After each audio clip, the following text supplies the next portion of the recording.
তো ভাই আজকের দিনটা ঠিক শুরু হয়েছিল এরকমভাবে। আজকে আমার ইন্টারনাল এক্সাম শেষ হয়ে গেছিলো। সো আমি আজকে যাব বাড়ি। অনেক দিন পরে যাব বাড়ি, প্রায় 10 দিন মতো পর। সো আমি এখন রেডি হয়ে নিচ্ছি, আর তখন ভিডিও বানাতে পারিনি। তারপরে এসে স্নান টান করে আমি রেডি হয়ে নিচ্ছি, কারণ আমি যাবো খেতে, আর খেয়ে দিয়ে যাবো বাড়ি। আর এখন আমাকে কেমন লাগছে সবাই বলো, স্নান করে সবাইকেই সুন্দর লাগে, আমাকেও ভালো লাগছিলো। তারপরে আমি এখানে আসলাম এই ঘরে, মানে মেসের অন্য একটা রুমে। এখানে এসে দেখি এরা গিটার ফিটার বাজাচ্ছিলো, আর এই ভাইটা কিছু বলার চেষ্টা করছিল, কিন্তু আমি শুনিনি ভাই, আমার প্রচুর দেরি হয়ে গেছিলো। তারপরে আমি সিঁড়ি থেকে নেমে গেলাম আর চলেই আসলাম খাবার ওখানে। আর খাবার এখানে এসে অনেক স্যার ট্যার খাচ্ছিল। তো যাই হোক, আজকে খাবারে ছিল বড়া আলুর তরকারি, ডাল, পাঁপড় ভাজা আর মাছের ঝোল, যেটা তোমরা দেখতেই পাচ্ছ। আমি বড়া আলুর তরকারি আর ডাল দিয়ে মেখে গপ গপ করে 2 গ্লাস ভাত খেয়ে নিলাম। তারপরে আবার ছিল মাছের ঝোল, আর মাছটার পিসটা দেখেছো তো, পুরো আমাকে একটা দাগার পিস দিয়ে দিয়েছে। তারপরে লেবু চটকে গরম ভাত দিয়ে মানে তৃপ্তি করে হাওয়ার তলায় বসে আমি ভাতটা খেয়ে নিলাম।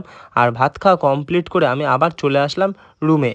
তারপরে আমি আর কোনো রেস্ট টেস্ট নিইনি, ডাইরেক্ট আমি প্যান্ট ট্যান্ট গলিয়ে নিলাম, কারণ আমাকে বাড়ি যেতে হবে। আর বাড়ি গিয়ে তারপরে দিব্যি ঘুমাবো, কেউ ডাকা নেই, অনেকদিন পর বাড়ি যাচ্ছে। আর মানি ব্যাগে, গরিব মানুষের মানি ব্যাগে কত টাকাই বা থাকবে তোমরা আন্দাজ করো। যাই হোক, ওই 50-100 টাকা আমি ঢুকে নিলাম। তারপরে এই চার্জারটা মনে করে নিয়ে নিলাম, কারণ চার্জার ছাড়া ভাই চলবে না। মানে চার্জার ভুলে গেলে সব ভুলে গেলাম, মানে ফোন তো মানে বুঝতেই পারছো, চার্জারটা ভাই খুবই ইম্পর্টেন্ট জিনিস। তাই জন্য চার্জারটা আমি নিয়ে নিলাম। আর তোমরাও যে যেখানে যাও মনে করে চার্জারটা কিন্তু আগে ব্যাগে ঢুকিও। আর আমার দিকে বেড ফেড সব গোছানো হয়ে গেছিলো, সব কিছু ব্যাগে ঢুকিয়ে নিয়েছি।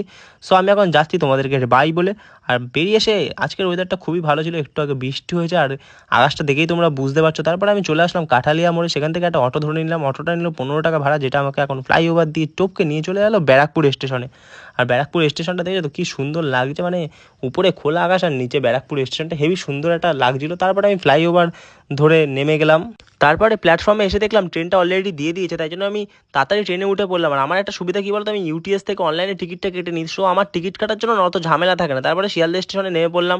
আর শিয়ালদা স্টেশনে নেমে আমাকে ক্যানিং যেতে হবে, তাই জন্য আমি সাউথের প্ল্যাটফর্মের দিকে চলে যাচ্ছি। সাউথের প্ল্যাটফর্মগুলো ওই দিকে থাকে, মানে সামনের দিকে। তারপরে আমি এখানে চলে আসলাম, আর এসে দেখো আমি ট্রেনও চলে এসেছে। মানে আজকে সব কিছু তাড়াতাড়ি পেয়ে যাচ্ছি কেন আমি জানি না। যাই হোক, বাই দ্য ওয়ে ওইসব কথাকে ছাড়া আমি ট্রেনে উঠে পড়লাম। আর ট্রেনে প্রচণ্ড ভিড়, আর আমি এখন ট্রেনে উঠে বাড়ির দিকে যাই। তোমরা ভিডিওটা কেমন লাগলো অবশ্যই কমেন্ট করে জানিও। চলো টাটা।